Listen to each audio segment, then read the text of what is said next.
Des histoires de Nasreddin. Nasreddin, on dit que c'est le plus fou des sages ou le sage le plus fou. Tout dépend de l'histoire qu'on raconte.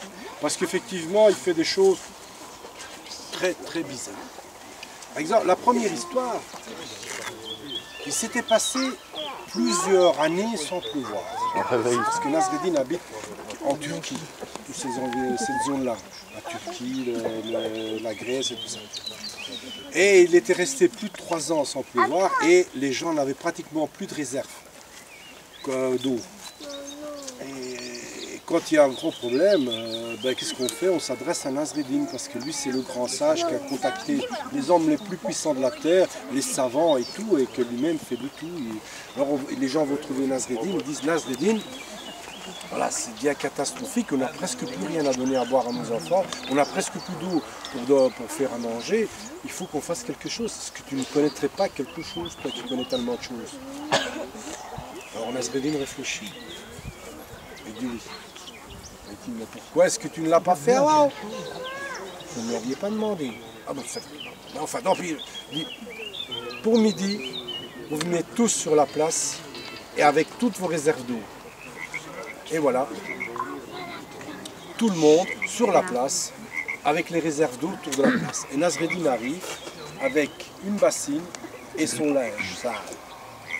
Met la bassine sur la place et dit versez la moitié de votre eau là-dedans. Il dit mais Nasreddin, ça va pas? Ça va pas, mais qu'est-ce que tu vas faire avec cette eau-là? Il dit vous ne savez pas, moi je sais, mettez-moi. Mais Nasreddin, on n'a plus rien à donner à boire aux deux enfants, ni pour manger. Qu'est-ce que tu nous demandes? Vous ne savez pas, moi je sais, mettez-le là. Et il verse la moitié de l'eau. Et Nasreddin prend son linge et le tape dans la bassine. Les gens commencent à lui insulter de tous les pires insultes qu'ils pouvaient lui dire. Et lui il dit, vous ne savez pas, moi je sais. Il lave son linge, il lui donne un coup de main pour tordre son linge, et après il jette l'eau.